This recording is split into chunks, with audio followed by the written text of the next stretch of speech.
Estamos aquí en la FIL Guadalajara con Alacranes de color guayaba agria y su autora Luz Paola López Amezcua. ¿Qué sientes de estar aquí? Ay, muy emocionada, Andy. Muchas gracias porque me hace mucha ilusión estar en Hojas Garabateadas, que bueno, pudiéramos platicar de la novela y que podamos estar aquí en la FIL Guadalajara. Que además Pau nos viene a presentar una historia muy linda. Es un libro de realismo mágico, costumbrismo. Se desarrolla en el siglo XIX, por eso trajimos el siglo XIX a la FIL Guadalajara. Cuéntanos sobre tu libro. Me encanta eso que dices, que trajimos el siglo XIX a la FIL. El siglo XIX es una época que me gusta mucho, por eso la novela está ambientada en esa época. Mi abuelita me platicaba mucho de esa época porque sus ancestros lo vivieron. Entonces es una manera de plasmar esas historias de familia que todo el tiempo te están diciendo y que luego se pierden. Entonces para mí era importante pues poder hacer esta novela de alguna manera como un homenaje a mi linaje y a mis raíces. Oye, es que eso que dices de las historias que se fraguan en la familia, de verdad parece que están aquí presentes en las paredes. A los personajes les hablan esos otros que los precedieron. Eh, bueno, por ejemplo, me pongo a pensar en Mamá Vicenta, ¿no? Si quieres hablar un poquito de quién es y por qué es importante dentro de la historia. Bueno, pues ella juega un papel muy importante porque al ser la abuela de nuestra protagonista, ella de alguna manera le marca el destino a su nieta porque dice ella que le pongan veneranda, justamente porque al nacer la van a consagrar a la vida religiosa para que ella rece por la humanidad. Imagínate qué carga ya nacer con eso, ¿no? De, híjole, me voy a ir a un convento y me la voy a pasar rezando por la humanidad, porque históricamente siempre pasa, ¿no? Que al terminar cada siglo pensamos que el mundo se va a acabar. El siglo XIX no fue la excepción. Entonces, en el contexto en el que vive Veneranda, así pasa, la gente decía que el mundo se iba a acabar. Entonces, bueno, como pensaban que el mundo se iba a acabar, por eso pues le ponen este nombre de Veneranda y ella legítimamente sí le tiene miedo al fin del mundo y sí piensa que ella va a rezar por la humanidad. Entonces sí se toma esa misión muy en serio de que sí va a ser monja para poder pues salvar a la humanidad de este inminente fin. Claro que sabemos que se va a acabar el mundo, pero la cuestión es toda esta carga con la que ella nace, que la obliga a tomar o dejar de tomar ciertas decisiones en su vida. Así es.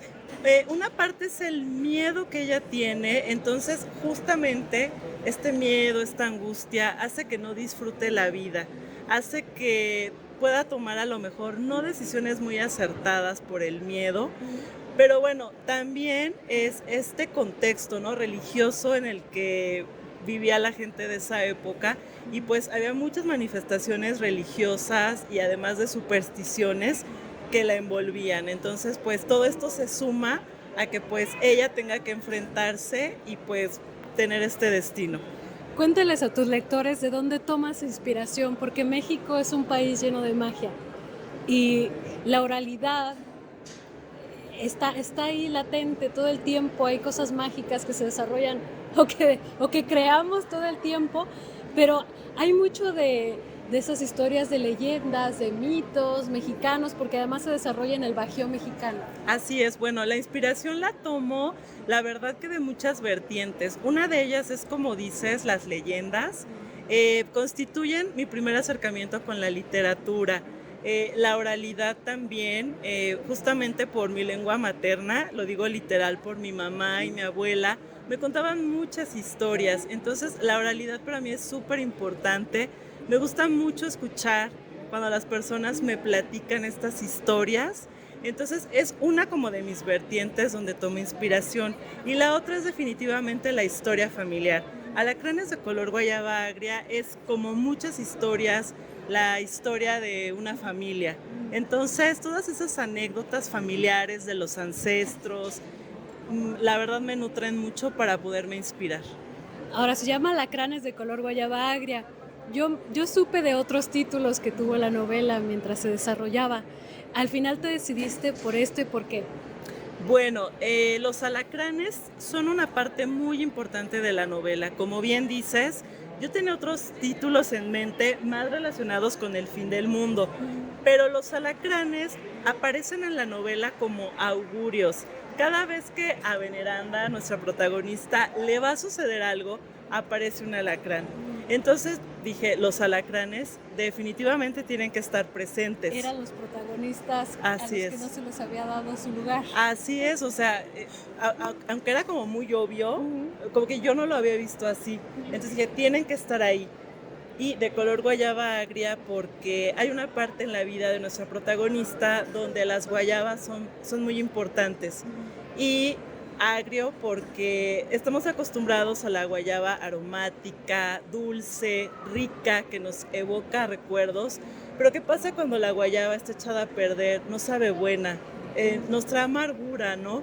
Entonces, pues es un poco ese contraste en la vida de nuestra protagonista y me parece que es la manera en que este título nos describe la historia. Eres una autora muy valiente como la protagonista que se va a enfrentar a muchas cosas que ella pensaba incluso que no era capaz de hacer. Es un personaje que tú en un primer momento pensaste que incluso no, como que no hacía grandes acciones heroicas y creo que la fuiste conociendo más y valorando muchísimo estas cosas a las que se enfrenta con ese valor. No es fácil a lo que se enfrenta, aunque parezca cotidiano, creo que lo cotidiano también nos tiene unos retos impresionantes. Creo que ahí justamente es donde está la importancia de valorar lo cotidiano y que a veces pensamos que lo extraordinario está en aquellas acciones que van más allá y no, o sea, en lo cotidiano precisamente está lo especial. Justamente yo me sentía insegura porque de repente decía, no es una protagonista como muy épica, como que no hace este viaje del héroe, no sé. Pero bueno, de alguna manera tiene una evolución como ser humano, No, claro que porque ella empieza a preocuparse por el fin del mundo, por estas cuestiones de superstición, pero bueno, a lo largo de la novela se va enfrentando con situaciones de fallecimientos, desprendimientos, decisiones no muy acertadas, va conociendo gente que, bueno, al final le hacen ver que el fin del mundo pues es algo personal también. Todos los días podemos vivir un fin del mundo conforme a nuestras vivencias y nada tiene que ver con este fin del mundo apoteósico que pues pensamos que va a ocurrir en algún momento. Le decía a los lectores que eres una autora muy valiente porque realmente para que este libro estuviera hoy aquí en el FIL Guadalajara 2024 sucedieron muchas cosas. Hubo muchas decisiones previas. Algunos piensan que escribir es lo complicado y no, todos los procesos conllevan mucha dedicación y esfuerzo. En tu caso, escribías mientras estabas embarazada. Después nació tu bebé. Sí, la verdad es que sí, yo pensaba que escribir era como, ay, bueno, ya aquí está, ¿no? Ya que se haga lo demás. Todos los procesos tienen como su parte de dedicación. Gracias a ti, pues aprendí como mi editora, que me acompañaste desde el 2020 hasta el 2023 que la publicamos. Pues esa paciencia que hay que tener, porque uno se desespera y quiere que ya las cosas estén. Y yo creo que la impaciencia es el peor enemigo de un escritor, porque no dejas reposar los textos, porque de repente no tienes muchas soluciones claras que dejando el texto un poquito de lado se te aclara el panorama o no ves muchas cosas. Entonces sí, una cosa es la parte creativa, otra cosa ya la parte como de embellecer el texto, de hacerlo florecer, otra cosa... Exacto. Esa palabra y es muy hermosa. Exacto, que germine. Después ya la parte de la revisión, corrección de estilo, que eso es muy importante y de verdad, como escritores, yo invito a que nos profesionalicemos y nos tomemos en serio esa parte. No porque ahora tengamos muchas facilidades, digamos, ay, ya tengo mi texto, lo voy a publicar ahorita. Sí tengamos ese cuidado de que otra persona, un profesional de la corrección de estilo y de la edición, lo revise, porque uno ya no ve muchos errores. Entonces sí es muy importante esa parte. Luego ya después viene la parte de la maquetación, la parte del diseño, la portada. O sea, son muchas cuestiones, el ISBN, el registro ante derechos de autor, luego ya la parte de la publicación, la promoción, que bueno, gracias a esas acciones es que estamos aquí hoy en la FIL promocionándolo. Que finalmente cada texto va a tener sus requerimientos.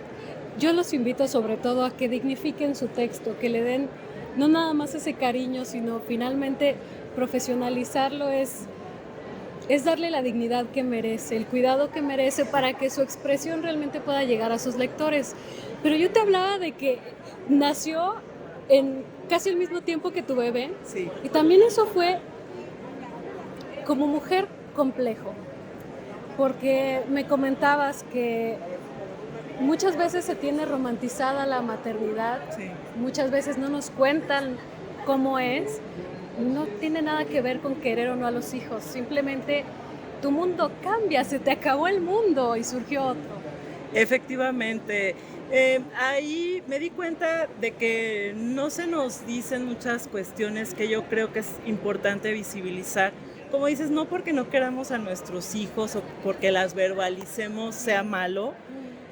Sí es como que se acaba el mundo, te pasa un tren encima, o sea, yo, por ejemplo, tuve una cesárea, es bien complicado que al día siguiente, después de que tienes una operación tan complicada, te tienes que parar, atender a la bebé, no tienes tiempo como para recuperarte bien, o sea, y no pasa nada, o sea, de verdad que lo haces con gusto, pero digo, son ese tipo de cosas de que Y como no escritora duermes, tampoco te lo cuentan, no, porque además tenemos esta idea de el escritor, sí.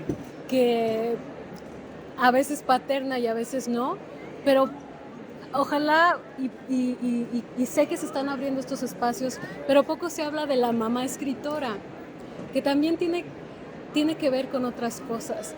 Puedes escribir a las 5 de la mañana, tú escribías a las 4, 5, 6 de la mañana, a la hora que están dormidos.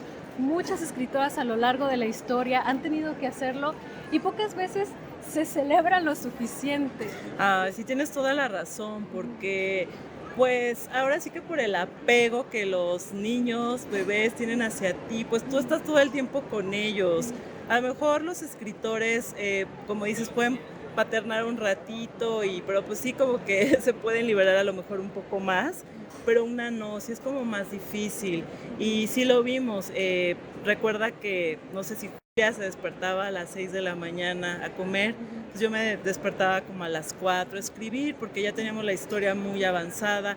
La historia me pedía que la tenía que aterrizar ya. Entonces, yo no me quise detener por eso. Ya era una necesidad que tenía de verdad de escribir. Y también esa fue otra cosa que me ayudó mucho. La literatura, como hemos dicho, siempre viene al rescate.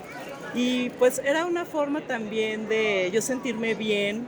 Es otra cosa que me gustaría también visibilizar de la maternidad, que las mamás tenemos que ser felices para que nuestros hijos estén felices. O sea, quitar un poco esa idea de que la mamá debe de sufrir por sus hijos. Sacrificio. El Que es lo que le sacrificio. pedían a Veneranda finalmente, Exacto, ¿no? exacto. Y no, o sea, yo creo que si las mamás somos felices, vamos a procurar que nuestros hijos sean felices. Entonces, yo ahí sí pues agradezco mucho a mi familia, que sí me ayudaban y me daban ese espacio para poder escribir, porque saben que a mí me gusta mucho, entonces, y que me llena. Y de verdad, pues eso me ayudó mucho para sobrellevar la maternidad.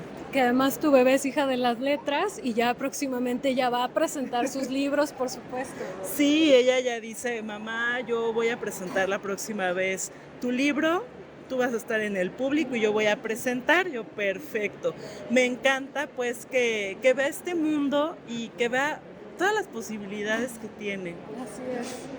¿Qué le dirías, hablando de posibilidades, a las mujeres que están empezando a escribir, pero no se animan, piensan que a lo mejor su historia no es interesante, que a lo mejor lo que hacen no tiene ninguna importancia, que yo lucho para que se den cuenta de todo lo que hacen, pero que a lo mejor no se animan, que están con esa necesidad vital de agarrar la pluma, pero que algo sucede y no lo hacen? Bueno, yo les diría que de verdad no quiero que se escuche trillado, pero lo tienen que hacer por ellas, por sentirse bien. Yo creo que les puede ayudar mucho. Hay que sobrepasar ese miedo, ese temor, porque yo también lo tenía. Y sobre todo, quitarnos la idea del escenario perfecto, de que, ay, no, es que yo para escribir necesito 3 horas frente a mi escritorio, todo tranquilo.